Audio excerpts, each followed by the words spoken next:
A paz do Senhor Jesus, amados e queridos irmãos, é com alegria e muito prazer que estamos novamente com a nossa aula, nosso estudo teológico da palavra de Deus, né? Nós estamos no livro dos profetas maiores, né? Hoje vamos falar sobre o livro do profeta Daniel, mas desde já eu gostaria de agradecer a Deus, agradecer aos irmãos que oraram em nosso favor, né? Na última aula os irmãos poderão ver que eu tinha sofrido um acidente, eu ainda estou em recuperação, né? Ainda faço as coisas com bastante dificuldade, mas graças a Deus a gente vai melhorando a cada dia, né? Que Deus abençoe todos os nossos irmãos que oraram em nosso favor. Hoje nós vamos estar falando sobre o livro do profeta Daniel, né? Nós já falamos sobre o livro do profeta Isaías, Jeremias, Lamentações de Jeremias, Ezequiel, foi o tema da nossa aula semana passada. Hoje vamos estar falando sobre o profeta Daniel, né? Que ele foi levado para a Babilônia, ainda jovem, com seus 3 amigos, né? E ali na Babilônia, no palácio, ele exerceu um ministério de grande importância, né? Na história sagrada, né? E aonde nós podemos ver que no livro do profeta Daniel, Deus operou grandes sinais, milagres, maravilhas, né? Deus operou, como diz Dario, né? O Deus que opera maravilhas, né? Era uma forma de Deus mostrar que ele era verdadeiramente o verdadeiro Deus, né? Que o Deus de Israel era o verdadeiro Deus, embora os judeus tinham perdido a guerra, a batalha para os babilônicos, né? E tudo isso no mundo antigo atribuía a vitória às suas divindades, né? A divindade da Babilônia, mas Deus ele fez esses monarcas confessar que verdadeiramente o Deus de Daniel, o Deus dos judeus, era o verdadeiro Deus, né? Inclusive o livro ele não está em ordem cronológica, né? O livro do profeta Daniel ele tem apenas 12 capítulos, né? Alguns capítulos são extensos, e também o período do seu ministério também é extenso, né? Ele viveu todo o período ali dos reis babilônicos, os monarcas dos medos, os persas, né? E hoje nós vamos estar estudando este belíssimo livro, né? Pois bem, 605 a.C., nós vemos uma cronologia aqui embaixo, Daniel com os primeiros exilados rumo à Babilônia, né? Babilônia conquista Jerusalém, torna Jerusalém súdita à Babilônia. Babilônia deixa Ezequias governando, mas no ano 585 tem a queda de Babilônia. Ezequias se revolta contra a Babilônia e Babilônia acaba destruindo Jerusalém. 580 a.C., Daniel inicia o seu ministério profético. No ano 539 a.C., Babilônia cai, os medos e os persas, né, acaba conquistando Babilônia, e os cativos são libertados por decreto do rei Ciro, né, aonde também o profeta Isaías 200 anos antes já profetizava no capítulo 45 sobre Ciro, né? E também 536 a.C., a última profecia do profeta Daniel, né? Prosseguindo aqui, introdução. Quando ainda jovem, Daniel foi levado para a Babilônia, onde viveu durante todo o período do cativeiro, desempenhando por vezes elevada função nos impérios babilônicos e medos persas. A cidade da Babilônica cidade da Babilônia. É a cidade que serviu de cenário ao ministério de Daniel. Era a cidade maravilhosa do mundo antigo, né? Lembrando que enquanto Daniel estava no palácio, profetizava no palácio, o contemporâneo dele, Ezequiel, que nós estudamos semana passada, estava no meio do povão, né? No meio dos cativeiros, dos cativos que veio de Judá. A cidade era situada no berço da raça humana, próximo da região do Jardim do Éden, edificada à volta da Torre de Babel, primeira sede imperial, residência favorita dos reis babilônicos, assírios, persa, mesmo Alexandre o Grande, né? Cidade que dominou durante toda a era pré-cristã. Babilônia foi levado ao apogeu do poder e da glória nos dias de Daniel por Nabucodonosor, seu amigo, o qual durante seu reinado de cerca de 45 anos nunca se cansou de edificar e embelezar os palácios e os templos da Babilônia, né? Então Babilônia, ela se tornou o primeiro império mundial, né? É claro que Egito aí também, antes da Babilônia, Egito chegou a se tornar a primeira potência mundial, né?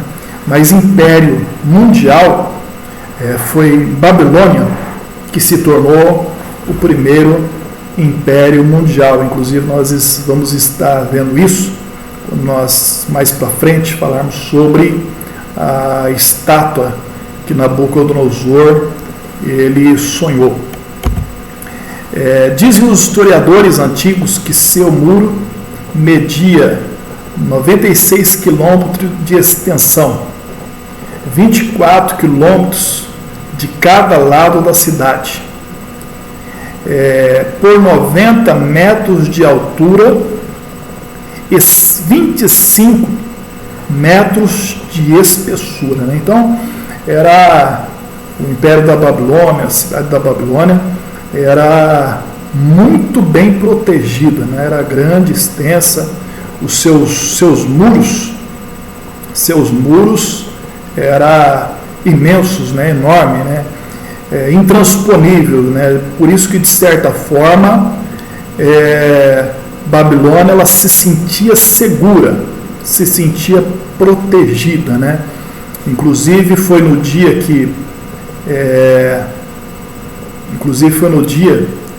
que estava Babilônia em festa, onde nós vamos estar estudando, que é onde aparece a mão, né, numa parede, começa a escrever.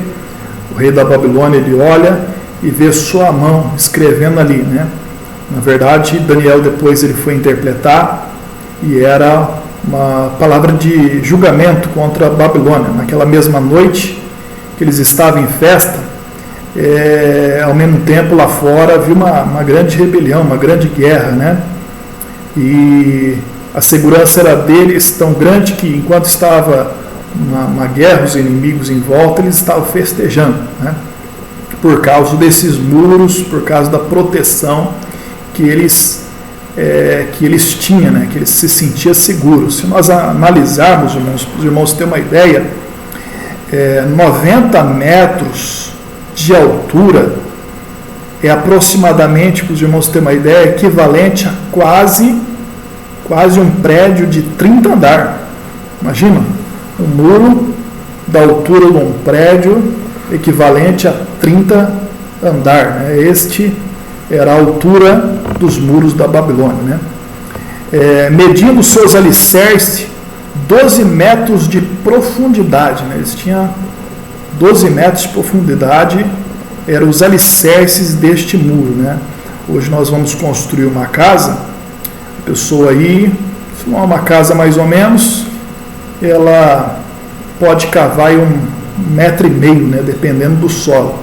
Se o solo for mais mole, tem que cavar aí pelo menos no máximo uns 3 metros, é suficiente, mas esses muros, esse alicerce, diz, segundo os historiadores, 12 metros de profundidade, para que os inimigos não cavassem túnel por debaixo deles. Construídos de tijolo de 30 centímetros quadrado, 8 a 10 centímetros de espessura. Havia 400 metros de espaço livre entre a cidade e o muro, por todo o seu círculo. O muro era protegido por valas, canais largas e profundas. Havia 250 torres no muro, salas da guarda para os soldados, 100 portões de cobre. O rio Eufrates dividia a cidade em duas partes quase iguais, ambas as margens protegidas por muro de alvenaria em toda a sua extensão, com 25 portas ligadas, ligando as ruas a barcos de passageiros, né?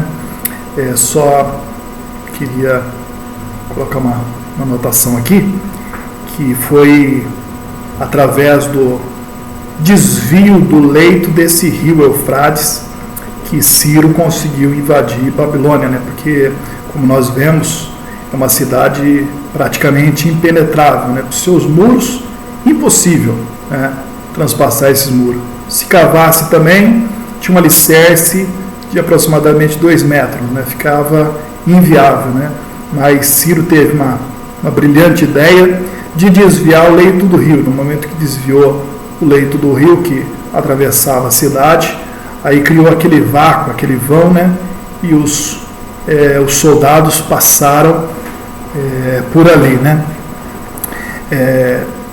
Uma ponte sobre pilastra de pedra de 800 metros de comprimento, 10 de largura, com passagens levadiças que à noite eram removidas, né?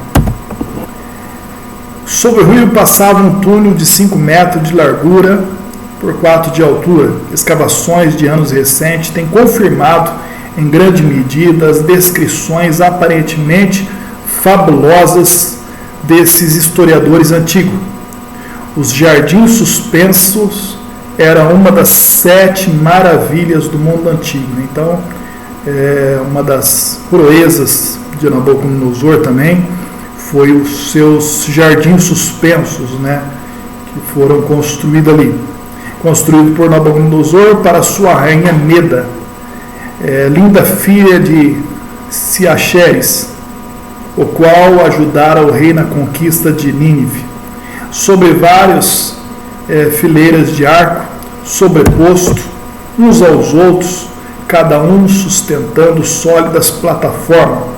132 metros quadrados no alto, havia terraços e cumeeiras cobertas de flores, arbustos, árvores, jardins sobre o teto, regada com um reservatório da parte superior, para onde subia a água do rio, propelia por bombas hidráulicas. Embaixo, nas arcadas, havia apartamentos luxuosos. Área de prazer do palácio foram construídos quando Daniel era governador-chefe dos sábios da Babilônia. Colden descobriu arcadas no ângulo noroeste no palácio, que lhe parecia ser um dos jardins suspensos. A profecia da sua destruição, né? Nós vemos que já havia profecias sobre a destruição de Babilônia, né? Babilônia, a joia dos reinos, glória e orgulho dos caldeus, tornar-se-ia um deserto, terra seca, totalmente desolada, né? No seu apogeu, né, era difícil imaginar que realmente Babilônia haveria de ser desolado ou desabitada, né? Mas a profecia diz que nunca mais seria habitada, ninguém morará nela de geração em geração, porém nela as feras do campo repousarão e as suas casas se encherão de corujas. os chacais uivarão nos seus palácios de prazer. Babilônia se tornará em multões de ruínas. Dormirão sono eterno e não acordarão. Né? Os irmãos podem conferir essas profecias através do profeta Isaías, no capítulo 13, versículo 17 ao 20, e também o profeta Jeremias, né, que profetizou a invasão da Babilônia, o cativeiro de 70 anos da Babilônia. Ele também já havia profetizado a sua destruição, né, porque, na verdade, no fim, quem reina, quem governa, quem domina é Deus, né, e não o homem. Né? Os irmãos têm uma ideia? Os irmãos, olha o que diz o profeta Isaías 13, no versículo 17, se os irmãos quiserem acompanhar aí na Bíblia. O profeta Isaías diz assim, né, 200 anos antes, né? Eis que eu despertarei contra ele os medos, que não farão caso da sua prata, nem tampouco desejarão ouro, e os seus arcos despedaçarão os mancebos, e não se compadecerão do fruto do ventre, e o seu olho não poupará os filhos, e Babilônia, ornamento dos reinos, e glória e soberba dos caldeus, será como Sodoma e Gomorra, quando Deus a destronou. Nunca mais será habitada, nem reedificada, de geração em geração. Nem o árabe armará ali a sua tenda, nem tampouco os pastores ali farão deitar os seus rebanhos. Mas as feras do deserto repousarão ali, e as suas casas se encherão de horríveis animais. Ali habitará os avestruzes,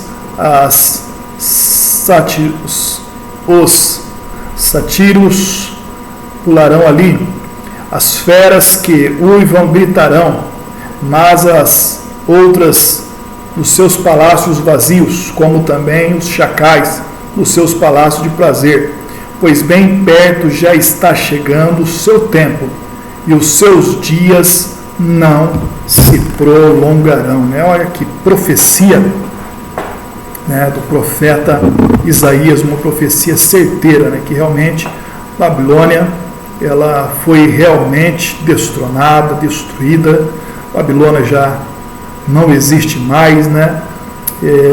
Inclusive os irmãos viram que a Babilônia ficava ali próximo da região que era o Jardim do Éden, ali na região mais ou menos onde era o Iraque. Inclusive o ditador Saddam Hussein, ele queria, um dos seus projetos era reedificar Babilônia com seus jardins suspensos, né? E nós vimos o que aconteceu, né, com ele, né? Então nós vemos que realmente a palavra de Deus ela permanece, né? Ela continuou sendo cidade importante durante o período persa, o período grego, né, que é Alexandre o Grande. Alexandre o Grande teria restaurado a glória se não fosse a morte ter vindo anular os seus planos, né? Alexandre o Grande, ele, através do Império Grego, ele conquistou rapidamente, né, os impérios mundiais, porém a sua vida ela foi uma vida muito curta, né? Depois dele começou a decadência. No tempo de Cristo, sua supremacia política e comercial desaparecera, e no primeiro século depois de Cristo a maior parte estava em ruínas. Seus tijolos foram empregados na construção de Bagdá e no reparo dos canais. Por séculos tem sido um amontoado de cômodos desolados, lugar de feras do deserto, como a palavra de Deus predisse. Notável cumprimento da profecia, ainda está hoje desabitada, existindo apenas uma pequena vila ali, né? Aqui, irmãos, eu trouxe uma reprodução, né? Uma reprodução semelhante de como seria o palácio de Nabucodonosor, né? E uma reprodução aqui mostrando aproximadamente como seria os seus jardins suspensos, né? Então, que é uma das 7 maravilhas do mundo antigo, né? Esse jardim suspenso, né? Sobre os palácios, né? De Nabucodonosor, uma bela reprodução, né? Semelhante à original, era mais ou menos, seria isso, os jardins suspensos e também o palácio de Nabucodonosor, né? O Império da Babilônia.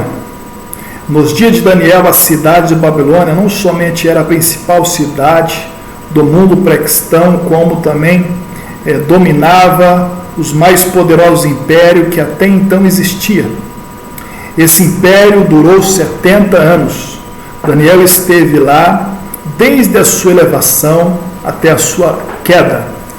Os reis sob os quais Daniel viveram foram Nabopolassar, 626 a 605 a.C., Nabucodonosor, 605 a 568 a.C., Evin-Merodach, 562 a 560 a.C., Neriglissar, 560 a 556 a.C., Labizir-Marduk, 556 a.C., Nabonidus, 556 a 539 a.C. Seu filho Belsazar regeu o império com ele durante os últimos anos do seu reinado. Portanto, Daniel atravessou os reinados dos reis babilônicos, assistiu à queda do império e passou ao império persa, atravessou o reinado de Dario, o Medo, indo até o 3º ano de Ciro, o persa. Daniel capítulo 10, versículo 1. Né? Nós vemos que esse fato é um fato, né, muito interessante, muito glorioso, né? Porque nós observamos que todo governo que assume o governo, a primeira coisa que ele faz é trocar todos os seus ministros, né? Os seus ministros e os cargos de confiança. Inclusive, nós estamos aí um ano eleitoral, né? E se outro governo que não for esse assumir, com certeza ele vai trocar todos os ministros e os cargos de confiança, né? Eles têm direito disso, né? Mas no caso de Daniel, ele era um dos nobres do palácio, tinha cargo de confiança e muitas das vezes, né, ele chegou a ser entre os primeiros,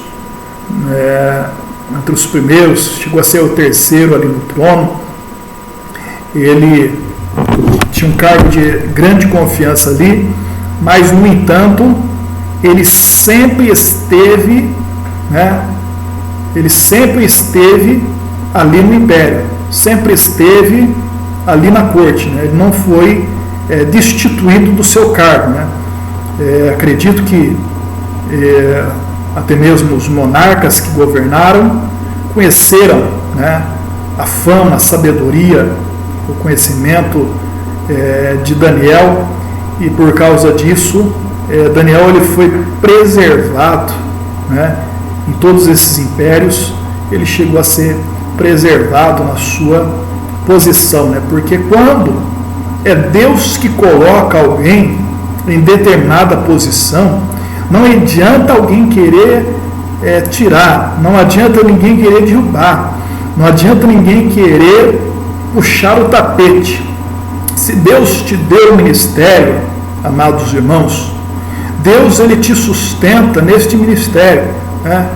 Pode vir pessoas invejosas, pessoas querer te derrubar, mas aquilo que Deus te deu, ninguém pode tomar, né? Não precisa, né, ter medo, né? Porque tem pessoa que tem medo de perder o cargo, tem medo de perder a posição, tem medo de perder o ministério, tem medo de perder o privilégio, né? Pessoa que tem na sua empresa, né, tem medo de ensinar algum funcionário, porque pode até mesmo ele ser substituído por esse que ensinou, não se preocupe, ensina, não tenha medo, né?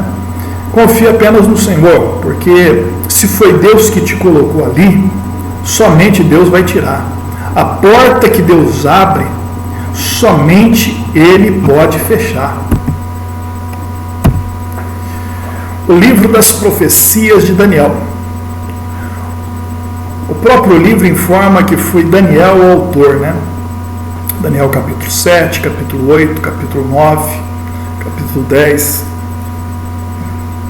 capítulo 12. A sua autenticidade foi sancionada por Cristo, né? Em Mateus capítulo 24, versículo 15, né?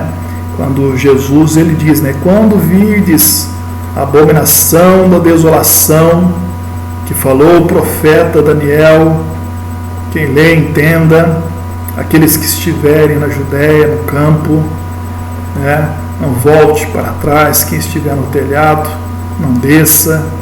Então ali o próprio Jesus, ele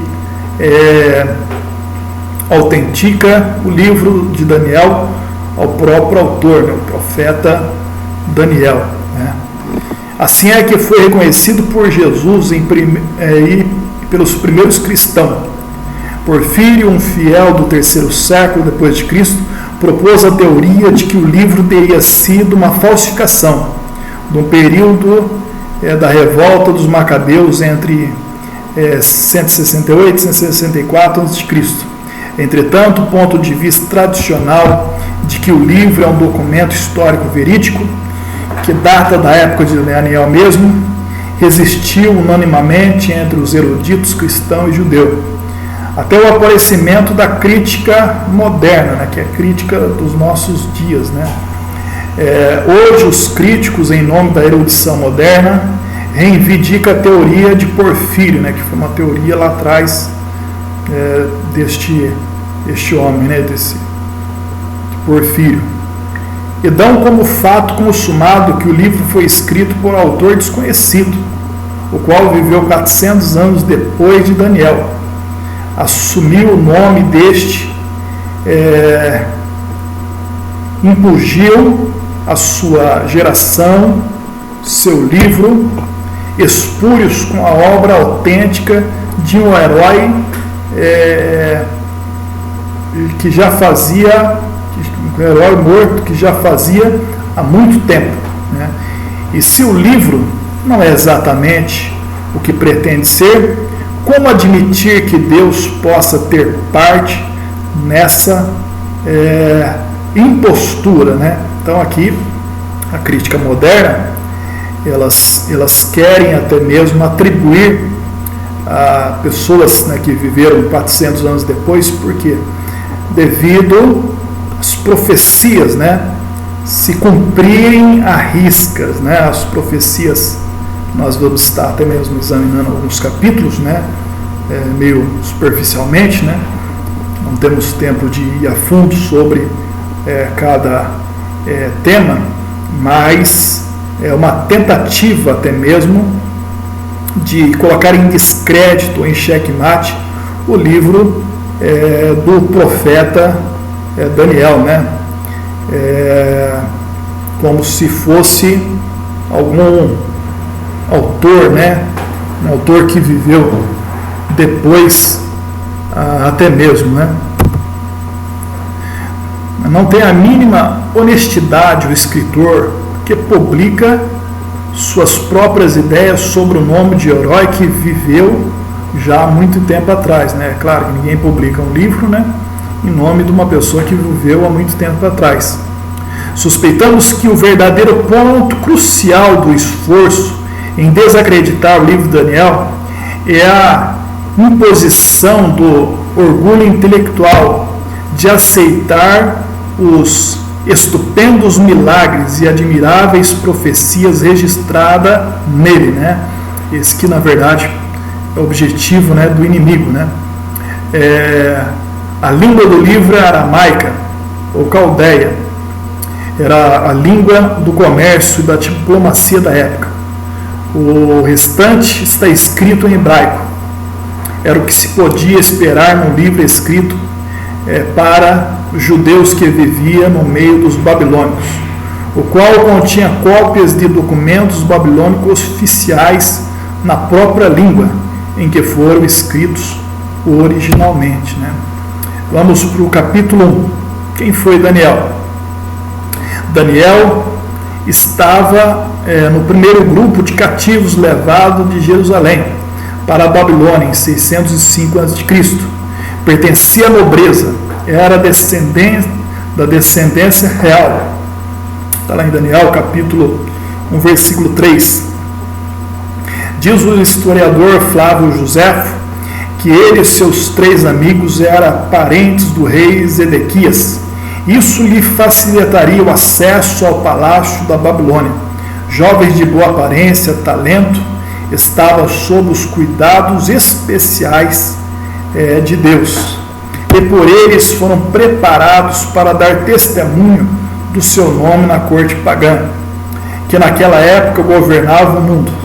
As finas iguarias do rei, referidos no verso 8, né, porque diz a palavra de Deus que Daniel ele propôs, né, ele colocou um propósito no seu coração, não se contaminar com os manjares do rei. Mas por que ele não queria comer a comida que o rei comia? Né? Está aí a resposta, né? As quais recusaram comer, eram provavelmente alimentos que antes haviam sido oferecidos em sacrifícios aos ídolos babilônicos. A rápida ascensão de Daniel à sua posição de fama mundial está indicada em Ezequiel, capítulo 14, dos versículos 14, 20, capítulo 28, né? Passagens estas escritas só há 15 anos mais tarde, quando ele ainda era moço. Que homem notável, de tal inabalável em as suas próprias convicções religiosas, e todavia tão leal ao seu rei idólatra, que este lhe confiou os negócios do seu império. Né? Então, ele era ao mesmo tempo leal ao seu rei idólatra, né? Ele estava submisso, né?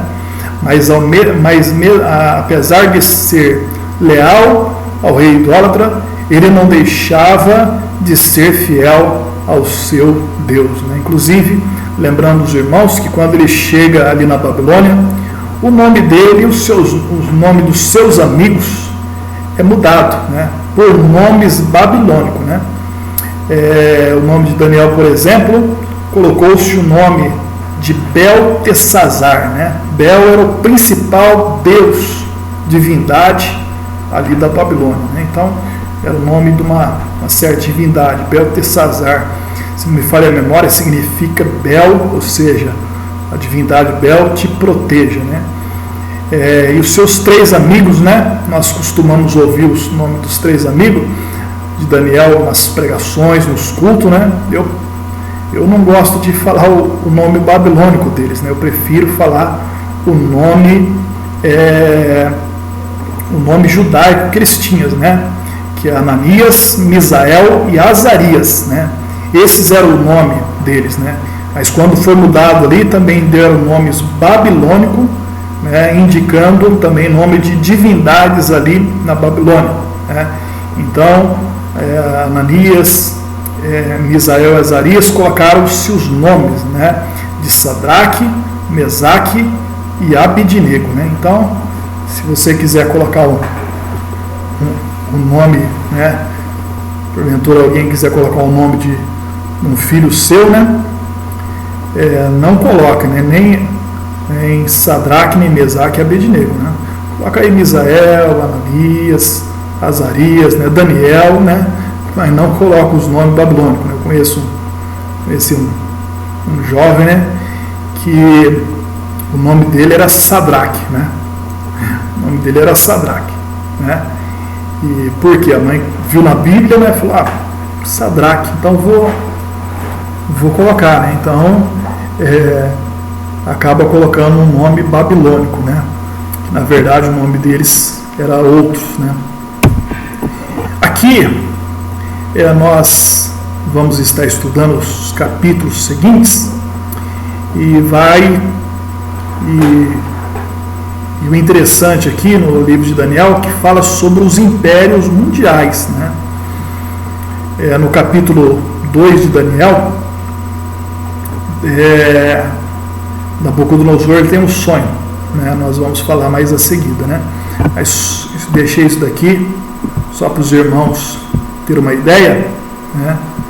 Que fala sobre os 4 impérios mundiais, né? Tanto no capítulo 2, capítulos 7, né? Capítulo 8 também fala dos impérios que haveria de vir, né? E essa profecia ela culmina, né, que os impérios deste mundo seriam destruídos, mas haveria um reino que ia se erguer, que ia destruir, né,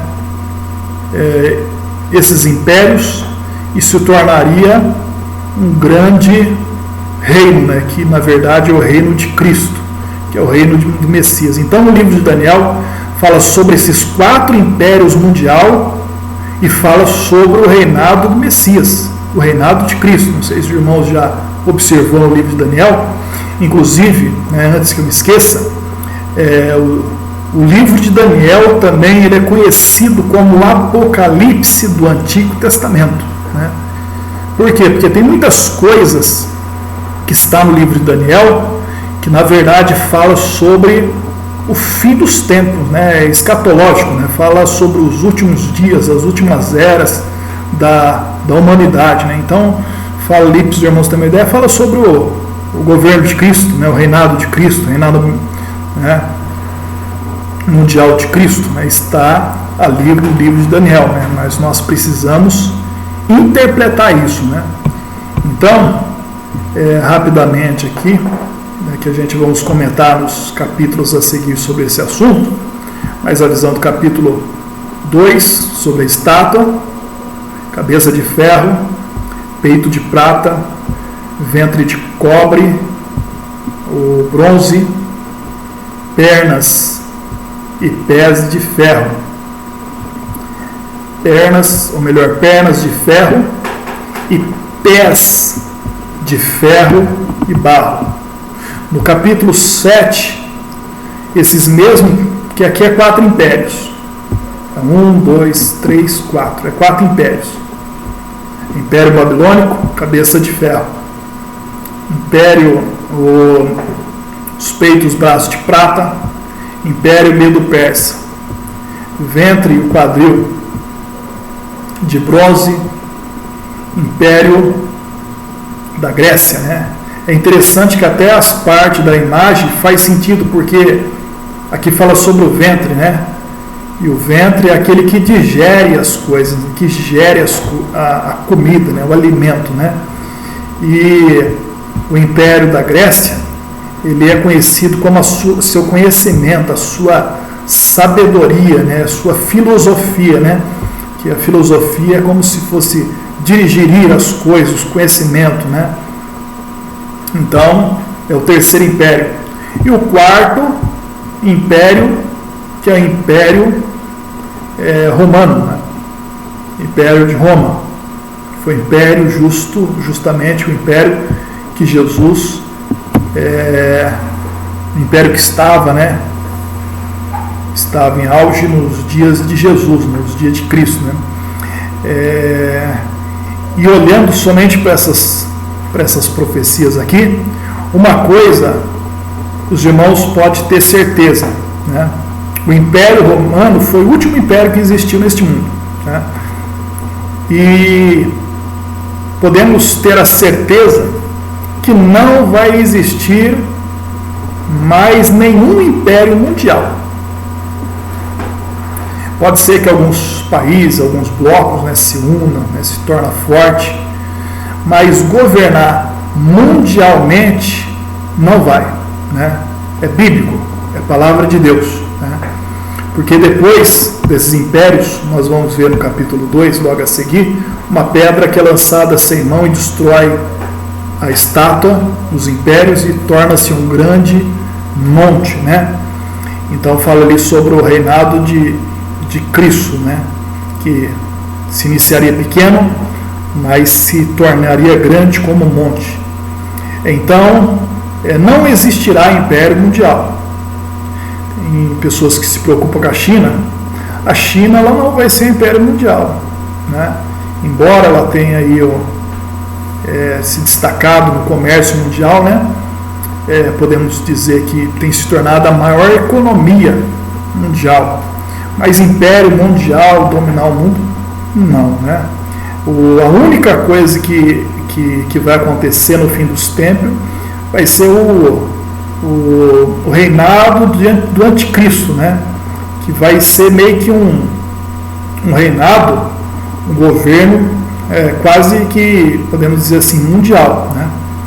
Mas só que também existem algumas profecias, né, que devemos interpretar, que podemos perceber que ele surge através do Império Romano restaurado, né? Inclusive no Apocalipse fala que uma besta que tinha sido ferida de morte, ela torna a reviver, né? Então é o Império Romano restaurado. Então, na verdade, não existirá império mundial, né? A Rússia não vai governar, né? Não vai ter um império mundial. Os Estados Unidos também não, né? Então essa é a grande verdade que nós vemos, né? E é repetido as profecias de outra forma, né? De outra forma, porque aqui é uma forma figurada, né? No capítulo 7 também aparece em outra forma figurada: leão, urso, leopardo e o animal assustador. O leão é a Babilônia, o urso é os Medos e Pérsia, o leopardo é a Grécia, né? Os irmãos têm uma ideia que faz sentido até as figuras, por exemplo, o leopardo. O que chama a atenção no leopardo? A rapidez, né? A rapidez.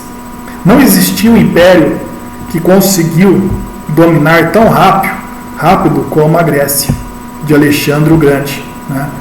Foi um império que ele governou muito rápido, né? Ele ainda jovem, com aproximadamente seus 30 e poucos anos, ele tinha governado, tinha conquistado, né, o governo mundial, né? Mas a sua morte também foi prematura, né? Seu império durou pouco e depois foi dividido pelos seus 4 generais. Também é profetizado no livro de Daniel isso, né? O animal terrível, assustador, que é a Roma. No capítulo 8 fala de um carneiro, que é os Medo-Persa. Depois aparece o bote, que é a Grécia, né?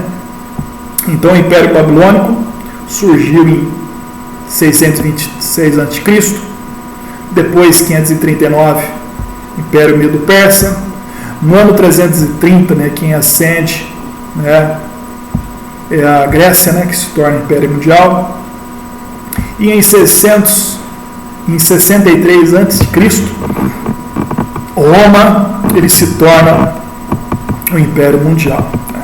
Só quis mostrar para os irmãos terem uma ideia, né? Então, voltando aqui no capítulo, continuando aqui no capítulo 2, o sonho da imagem, né?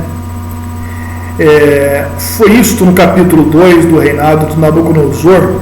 Quando reinava sozinho, Daniel era ainda um simples rapaz, fazendo 3 anos que estava na Babilônia. Os seus 4 impérios mundiais aqui preditos, né, como eu disse: cabeça de ouro, Babilônia, os braços de prata, os 2 braços, né, que fala de 2 impérios que se uniu, né, os medos e os persas. Também o ventre de bronze, o império grego, e os pés de barro e também de barro e ferro, que é o Império Romano, né? Geralmente se compreende que era o Império Babilônico, Persa, os Medos e Persa, né? E o Império Grego e o Romano. Da época de Daniel, a vinda de Cristo O mundo foi governado por esses 4 impérios, exatamente como ele predisse. Nos dias do Império Romano, Cristo apareceu e estabeleceu um reino que começou com um grão de mostarda e passou por muitas vicissitudes. Hoje oferece evidência que se tornará um reino universal e eterno e que desabrochará em plena glória quando o Senhor voltar. Aleluia! Glória a Deus por isso. A pedra cortada do monte sem o auxílio de mão, que feriu a estátua e fez um grande monte, enchendo toda a terra, Daniel capítulo 2, do 35 ao 45, é uma referência ao reinado de Cristo, que de alguma forma nasceu quando estava em vigência o 4º grande império mundial, que é o Império Romano. Esta profecia dos 4 reinos é ainda desenvolvida no capítulo 7 e dos 4. Aqui nós vemos também novamente a estátua, né? Inclusive a estátua que Nabucodonosor sonhou, mas Nabucodonosor ele tinha esquecido qual era o sonho que ele tinha sonhado, né? E os magos, os astrólogos, os sábios da época, ninguém conseguiu, né, decifrar o sonho de Nabucodonosor, né? Porque Nabucodonosor queria algo difícil, queria que declarasse para ele o que ele tinha sonhado e o significado daquilo que ele tinha sonhado, porque ele tinha esquecido, né? Por isso que ele determinou a morte de todos os sábios, magos, astrólogos do seu reino, né? Mas Daniel, ficando sabendo disso, pediu ao guarda que desse 3 dias para ele, né? Alguns dias para ele viesse a orar para que Deus viesse dar interpretação. E numa noite Deus ele respondeu a Daniel e deu a interpretação para Daniel, porque além da sabedoria, conhecimento que Daniel ele tinha, né? Deus deu a ele também o discernimento, né? O discernimento de sonhos, de revelações, de interpretação de sonhos, né? Então, e dos 4 animais do capítulo 8, do carneiro e do bode, e no capítulo 9 das 70 semanas, no capítulo 11 dos conflitos entre os reis do norte e o sul, né? Capítulo 3, a fornalha de fogo. Segundo a Septuaginta, este incidente ocorreu no 18º ano do reinado de Nabucodonosor, quando já fazia uns 20 anos que Daniel e seus 3 amigos estavam na Babilônia. Foi no mesmo ano que Nabucodonosor queimou Jerusalém, 587 a.C., né? Assim como Deus revelou a Daniel o sonho de Nabucodonosor e a sua interpretação anos antes, assim agora põe no coração desses 3 homens a firme determinação de serem fiéis.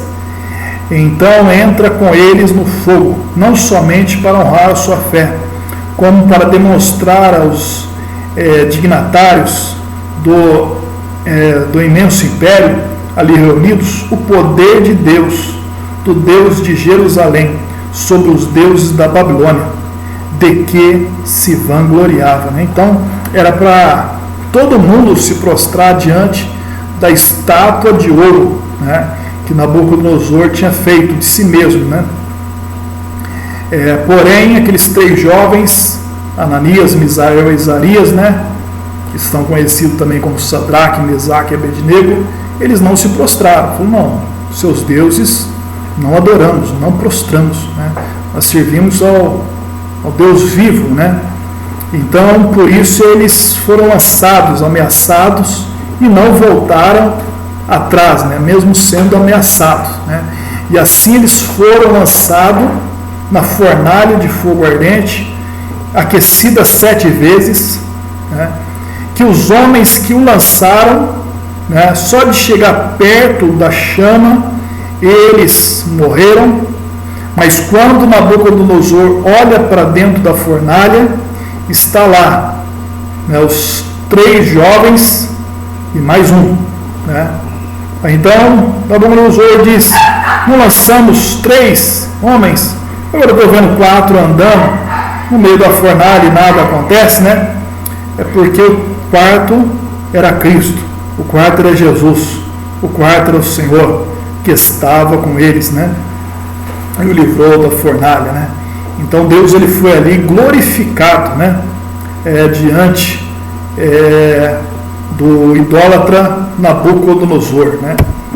Assim, pela segunda vez, Deus se manifestou no palácio do poderoso império, e pela segunda vez o poderoso Nabucodonosor curvou-se diante do Senhor, a quem proclamou seu verdadeiro Deus ali as mais distintas paragens do seu império.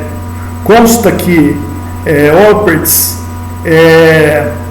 fez escavação nas ruínas da Babilônia em 1854 e achou o pedestral de uma colossal estátua que pode ter sido o resto da gigantesca imagem de ouro que Nabucodonosor ele fez ali, que está no capítulo 3, versículo 1, né? Capítulo 4. A loucura de Nabucodonosor e o seu restabelecimento. Ali a história do seu sonho de Nabucodonosor, interpretado por Daniel, que se realizou. Nabucodonosor foi acometido de uma doença mental que o levou a julgar ser um animal e a proceder como tal.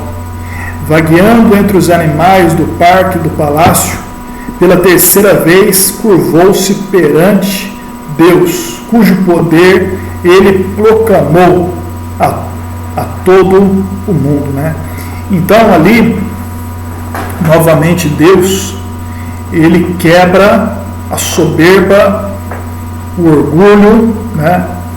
A exaltação de Nabucodonosor, né? Inclusive, no capítulo 4 ele tem esse sonho, né? Ele tem esse sonho, Daniel ele dá a interpretação, né? E Daniel entendeu, né, a interpretação, né? Inclusive aconselhou para que ele fosse humilde, fizesse o bem aos pobres, né? Para que se prolongasse isso e não viesse a acontecer, né? Mas não teve jeito, né? Como foi Deus que falou, realmente aconteceu. Nabucodonosor estava no palácio da Babilônia, quando ele se elevou o seu coração, dizendo: porventura não é esta grande Babilônia que eu edifiquei com as minhas próprias mãos, né? Aí de repente lá, né, o anjo tocou na mente dele, ele se tornou um coração, uma mente de um animal, e foi pastar, né, com as feras do campo, né? Diz a palavra sobre 7 tempos, né? Alguns interpretam como 7 anos, né? E depois desses 7 anos ele voltou o entendimento novamente e ele se assentou no trono novamente e reconheceu que realmente Deus ele reinava, né? 7 tempos. Daniel capítulo 4, 32. A palavra quer dizer estações. Alguns acham que significa anos, outros meses. Rendal Ares diz que na Babilônia só se contava 2 estações, verão e inverno, de modo que seriam 3 anos e meio. Uma das inscrições de Nabucodonosor, que relata a história das suas construções e realizações, ocorre a seguinte, conforme Sir Henry Harrison cita no manual bíblico: durante 4 anos a residência do meu reino não me deleitou o coração,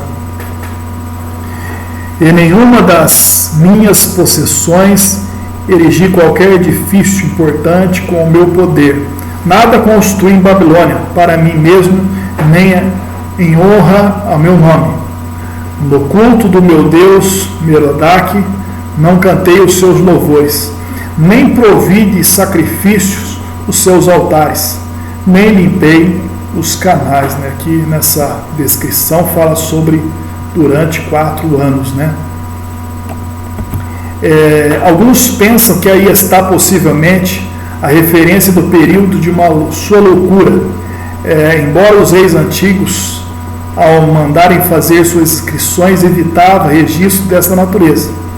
Consta também que entre os caldeus ocorria a tradição de que Nabucodonosor subiu ao teto do palácio e gritou em alta voz: babilônicos, o persa virá escravizar-nos. O medo se associará entre eles. Tudo deixa crer que fez isso por ter assimilado as profecias de Daniel. Capítulo 5, a festa de Belsazar, né? Belsazar.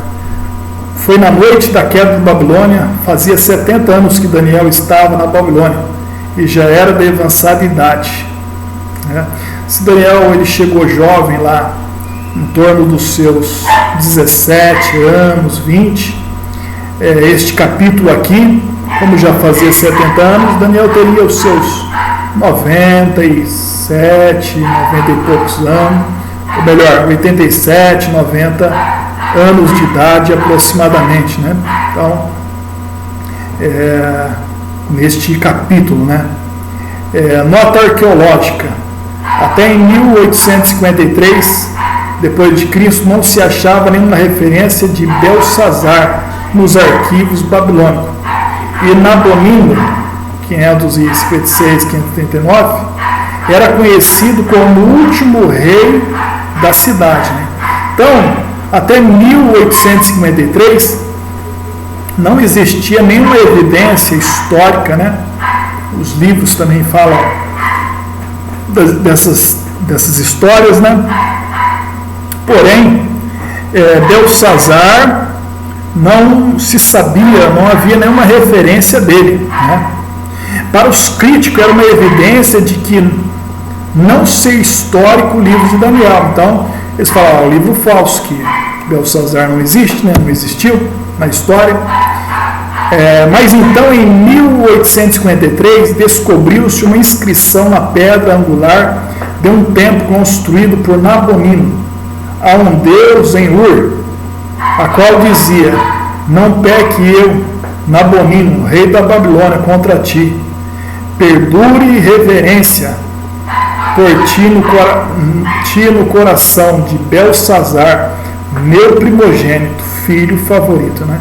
Então essa nota arqueológica, essa pedra que descobriu, né, uma pedra antiga que remonta aos tempos da Babilônia, com essa referência a Belsazar, já era uma prova arqueológica de que realmente o livro de Daniel, realmente a história batia, né, a autenticidade do livro e do rei que Belsazar, que realmente ele existia, né? Sabe-se de outra inscrição que Nabonino, grande parte do tempo, esteve aposentado longe da Babilônia, e que Belsazar dirigiu o exército e o governo, regente com seu pai, e que foi ele quem se rendeu a Ciro. Temos aí explicado como Daniel podia ser o terceiro no reinado. Então, quando Daniel faz a interpretação, né, quando chama Daniel para fazer a interpretação na parede, o rei disse que haveria de dar para Daniel toda sorte de honra, né? Inclusive, Daniel seria o terceiro no seu reino, né? Por que o terceiro? Né? Porque o pai dele era o primeiro, ele era o segundo, ele só poderia dar o terceiro lugar, né? Então, a expressão teu pai Nabucodonosor, no verso 11, significa não pai físico, porém o precessor real do trono da Babilônia, né? Porque foi a rainha mãe que disse a Belsazar, né? Ó, há um no teu reino que consegue, que nos dias do seu pai, né, Nabucodonosor, havia entendimento para interpretar sonhos, enigmas, né? Ele vai interpretar essa escritura na parede, né? Então ali está falando do Nabucodonosor, não o pai físico, mas sim o antecessor, né? Porque o pai de Belsazar era Nabonino, né? Nota arqueológica: a queda de Babilônia é narrada por Xenofonte, Heródoto e Beroso do seguinte modo. Desse seguinte modo: Ciro desviou Eufrates para o novo canal. Guiado por 2 desertores, marchou pelo leito seco do rio da cidade adentro, enquanto os babilônicos farravam numa festa a seus deuses. Inscrições encontradas em anos recentes declaram que o exército persa, sob o comando de Gobrias, tomou Babilônia sem luta, né? Tomou Babilônia sem luta. Aqui nós vemos uma ruína da Babilônia.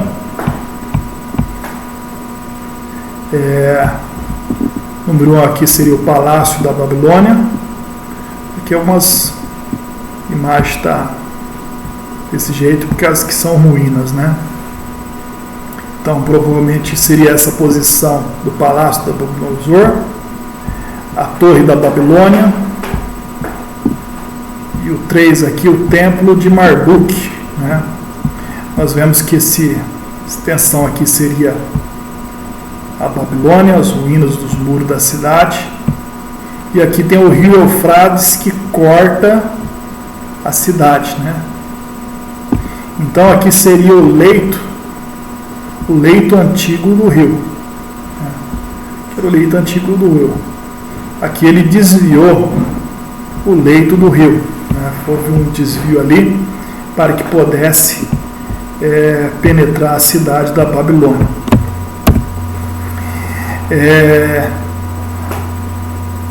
E que ele matou o filho do rei, e que Ciro entrou mais tarde. Dario, o medo que se apoderou do reino, Daniel capítulo 5, 31, e reinou em Babilônia até que Ciro assumisse o lugar, e sobre cujo reinado Daniel foi lançado a cova dos leões, né? Foi o reinado de Dario, né? Quer fosse um dos seus generais ou Dario, seu sogro, tivesse no comando do exército conquistador, a honra era de Ciro, que na conquista se ocupava com as suas guerras no norte e no oeste. E até a chegada pessoal de Ciro, Dario reinou em Babilônia, provavelmente por 2 anos, né? 539 e 537. É interessante que até Ciro assumir o poder, a ordem era medos e persas. No capítulo 5, 28, do 6, versículo 8, depois fala de persas e medos, né? Porque Ciro já tinha assumido ali no lugar de Dario. Capítulo 6, Daniel na cova dos leões. Daniel foi o alto funcionário do Império Babilônico durante todos os 70 anos de ascendência deste, e agora já muito velho, provavelmente de mais de 90 anos, é imediatamente encarregado por Dario, conquistador da Babilônia, do governo da cidade, né?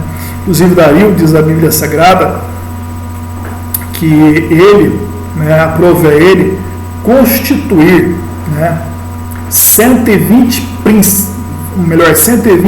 presidentes, né, e sobre eles 3 príncipes, para que o governo ele não sofresse dano algum, né? Aqui eu vejo uma sabedoria de Dario, né? Por quê? Porque Dario ele não quis fazer as coisas sozinho. Ele delegou função, delegou tarefa, delegou cargos, delegou, né, responsabilidades, né? Então nós vemos interessante que Dario ele constituiu 120 príncipes, ou melhor, 120 presidentes, né? E 3 príncipes, né? Porque os príncipes estão acima dos presidentes, para que o governo sofresse dano algum, né? Porque o império era extenso, ele precisava de pessoas, né, para conduzir aquele reino.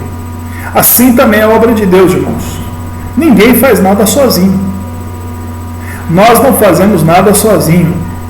Eu não faço nada sozinho, né? Não existe pastor, ou melhor, não existe professor sem aluno, né? E não existe aluno sem professor, não é verdade, né? A verdade é que Deus, ele delegou a nós, né, uma função, uma responsabilidade, algum dom, algum talento para exercermos, né, a obra de Deus. Por quê? Porque ninguém faz nada sozinho. O pastor não faz nada sozinho. Ele precisa dos seus auxiliares, ele precisa dos seus obreiros, né? A igreja também, ela precisa do pastor, ela precisa dos obreiros para estar ajudando, auxiliando, né? A verdade é, irmãos, a seguinte, né? Ninguém faz nada sozinho. Eu preciso de você, você precisa de mim, e nós precisamos de Cristo. Então ele colocou 120 presidentes e 3 príncipes que estivessem, né, para que o reino não sofresse nenhuma dano, né?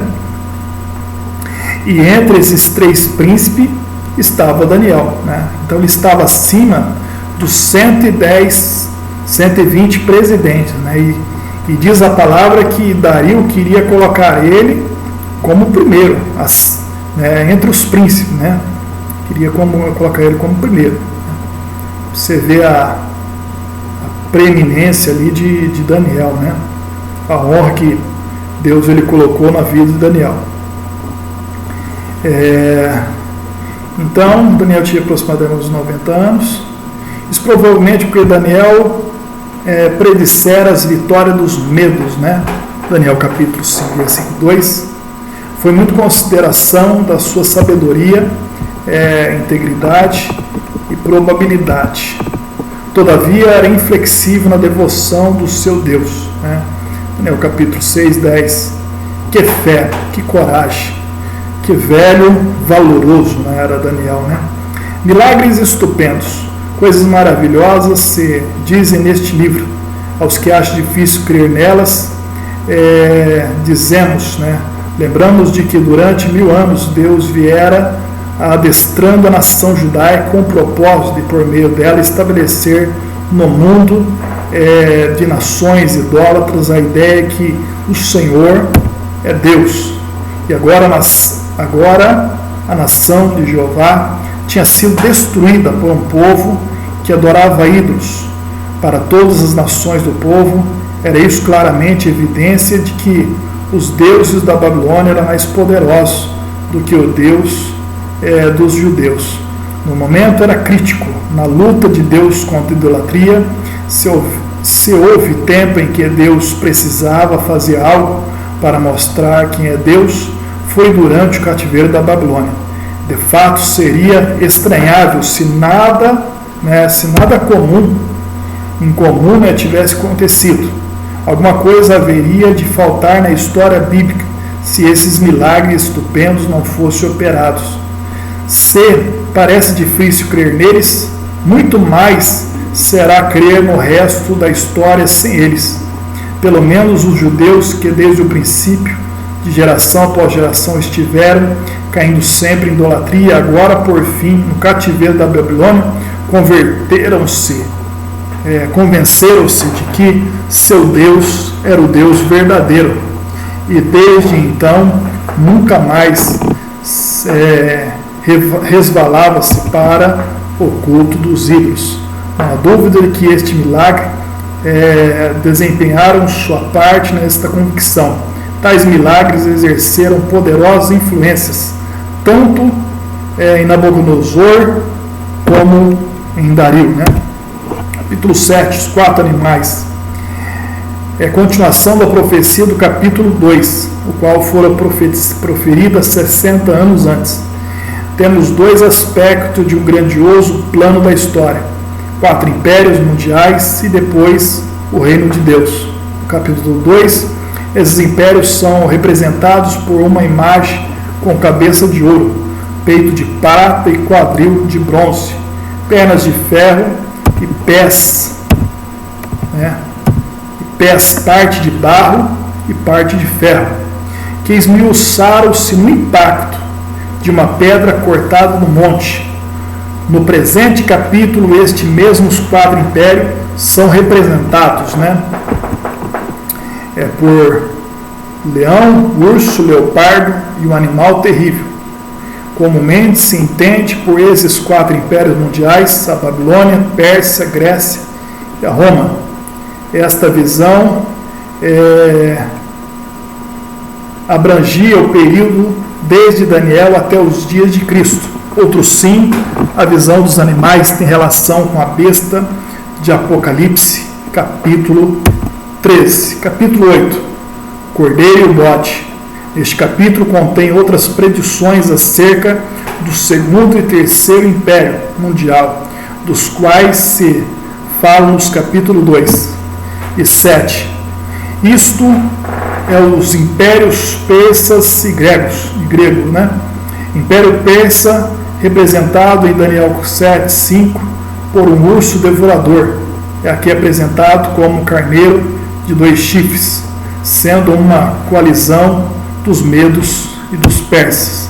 O Império grego, retratado no capítulo 7, versículo 6, como leopardo, de 4 cabeças, aqui é pintada como um bode veloz, arremetendo furiosamente do oeste, tendo um grande chifre, o qual, quebrando-se, foi substituído por 4 chifres. E o grande chifre foi Alexandre, o Grande, que abateu o Império Persa, né? E os 4 chifres pequenos, né, que depois se levantou, é os 4 generais de Alexandre, né, que se tornou também governantes, né? Esta profecia foi escrita em 539 a.C., mais de 200 anos antes de se cumprir, né? Na antiguidade, o carneiro simbolizava o Império Persa. O lado, uma cabeça de carneiro de ouro, datada do período persa, né? Uma imagem de uma cabeça datada em período persa. É uma predição muito notável do choque entre 2 impérios mundiais e suas consequências, nenhum dos quais existiam ainda no tempo em que predisse essa luta. Os 4 chifres, né? Daniel 8, versículo 8, e as 4 cabeças, Daniel capítulo 7, versículo 6. Foram os 4 reinos que se dividiu o império de Alexandre. O pequeno chifre, 8, versículo 9, que saiu dos 4, geralmente se concorda que significa Antíoco Epifânio, do ramo Ciro, do Império Grego, o qual fez um grande esforço por extinguir a religião judaica, né? Um dos imperadores mais cruéis aí. 8, outro sim, a frase repetida fim dos tempos nos versículos 17 e 19 pode significar que, de par com a perspectiva próxima de Antíoco, podia estar no fundo distante a visão do esforço sinistro de um destruidor muito mais terrível e perturbador nos últimos dias da história, do qual Antíoco foi um precursor, né? Na verdade, seria então uma certa perspectiva numa figura do anticristo, né? Que seria alguém destruidor mais terrível, né? Agora Daniel capítulo 9, né? Este capítulo nós não vamos entrar muito em detalhe, porque para explicar este capítulo, né, precisava só de uma aula, só para explicar esse capítulo 9, né, que fala sobre as 70 semanas de Daniel, mas vamos abordar ele, né, de forma sucinta, de forma superficial ele, né?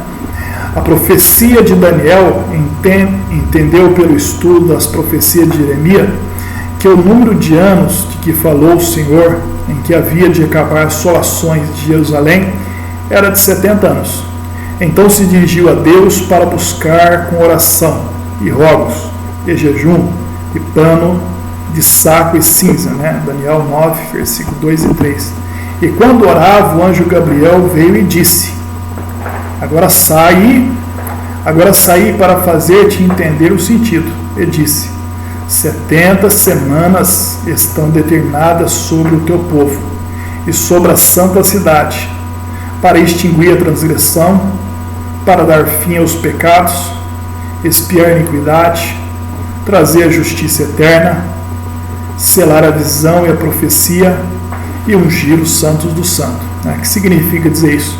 Daniel entendeu que os 70 anos do cativeiro já tinham se acabado, e foi buscar a Deus, falou: Senhor, os 70 anos que Jeremias disse já terminou, liberta o teu povo. Então, quando ele ora ao Senhor, o Senhor vem e responde, mas Deus, ele vem, envia o seu anjo Gabriel e na verdade responde outra coisa, não aquilo que Daniel tinha orado, pedido ao Senhor. Deus, ele revela outra coisa, inclusive essa profecia ela foi cumprida em parte, mas ela precisa ser consumada. Por quê?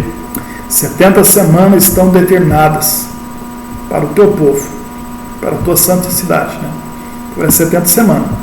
70 semanas, o que ia acontecer? Extinguir a transgressão, acabar com a transgressão. Aí eu pergunto: a transgressão acabou? Também dar fim aos pecados, ou seja, não ter mais pecado.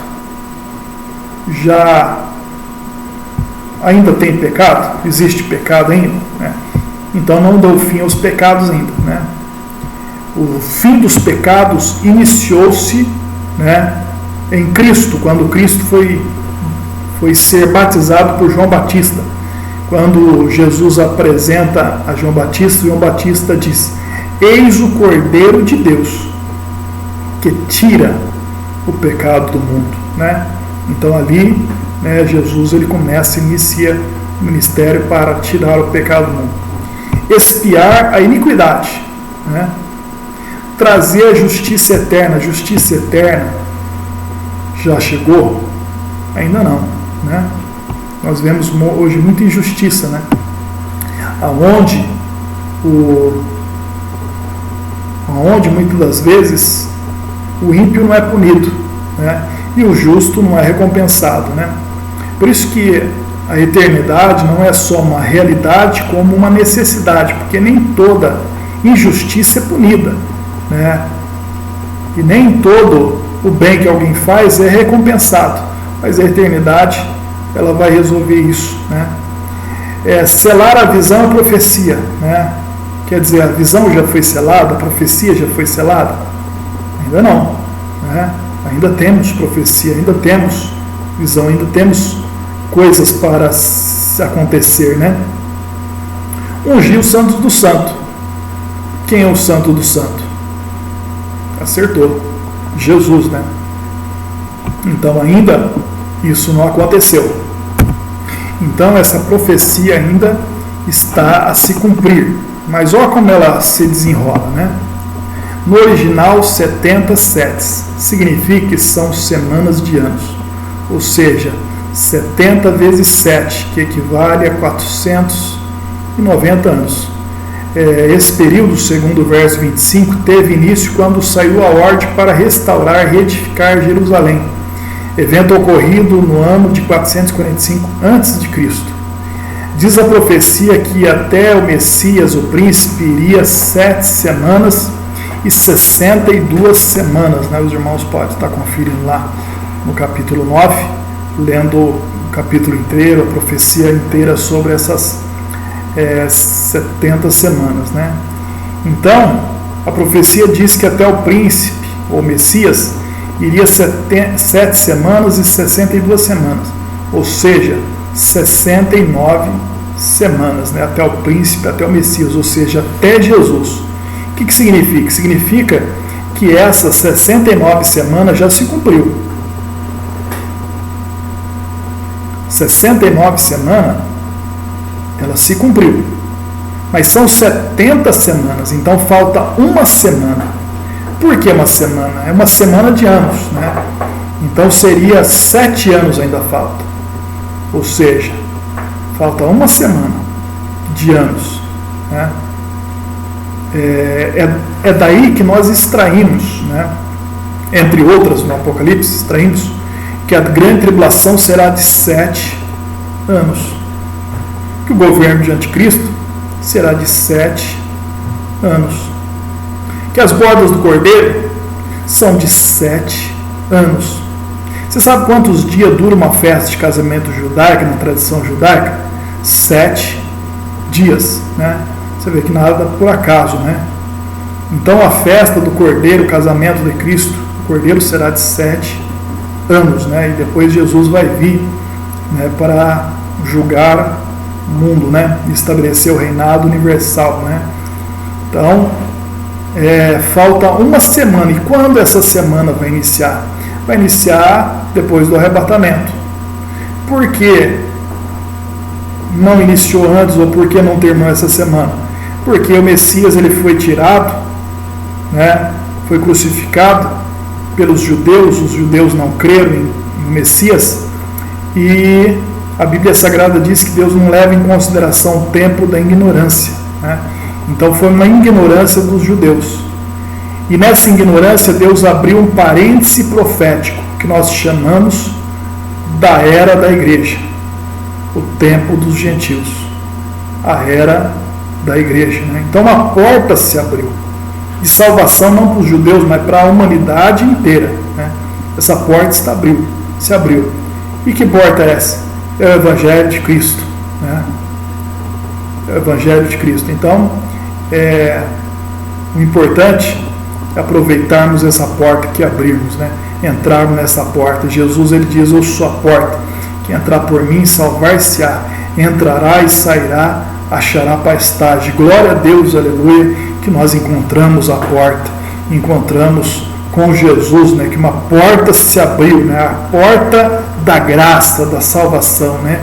Então, aí abriu-se esse parêntese profético, né? A contagem foi parada, né? Para cumprir tudo aquilo que eu mostrei para os irmãos, que na verdade não tinha acontecido ainda, né? Dar fim aos pecados, transgressões, trazer a justiça eterna, ungir o santo dos santos, selar a profecia, a visão, né? Então, continuando, ou seja, 69 anos, depois o Messias será tirado, o que cedeu com a crucificação de Cristo. E como Deus não conta o tempo da rejeição e da ignorância, está lá em Atos capítulo 17, versículo 30, assim sendo a contagem de tempo foi interrompida, estando então a 70ª semana, porque com a morte de Jesus foi aberto um parêntese profético, que também é chamado a era da igreja. Porém, com o arrebatamento da igreja, iniciará a 70ª semana, pois o verso 26 diz que o povo do príncipe, que há de vir, destruirá a cidade e o santuário, o que ocorreu no ano 70 depois de Cristo, a invasão dos romanos sob o comando de Tito.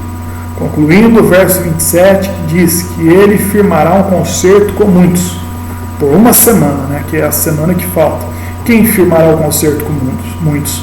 O anticristo, que naturalmente refere-se aos 7 anos da grande tribulação, né?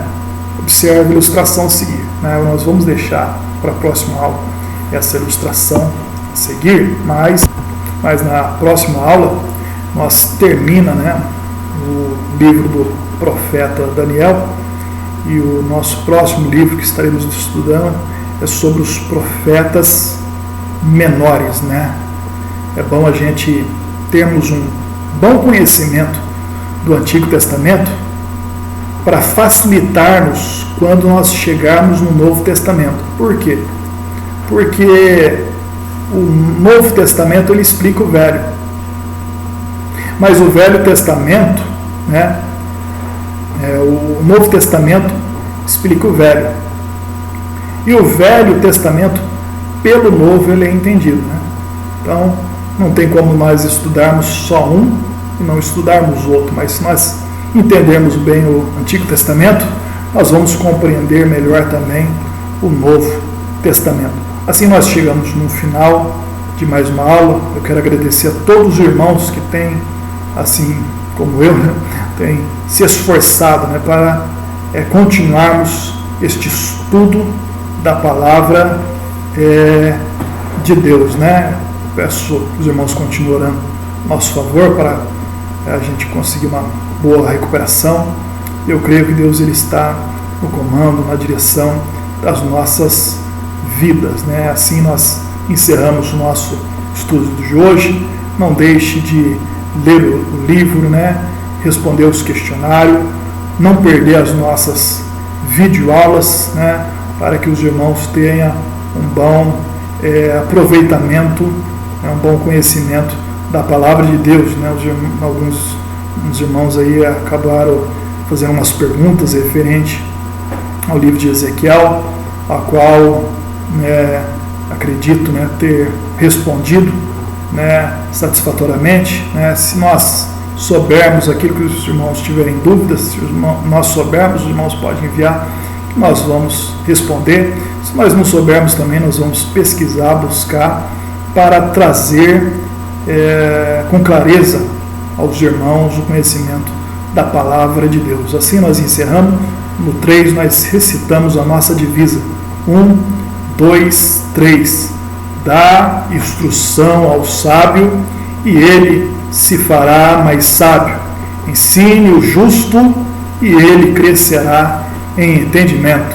Provérbios 9:9. Que Deus abençoe a todos no nome de Jesus.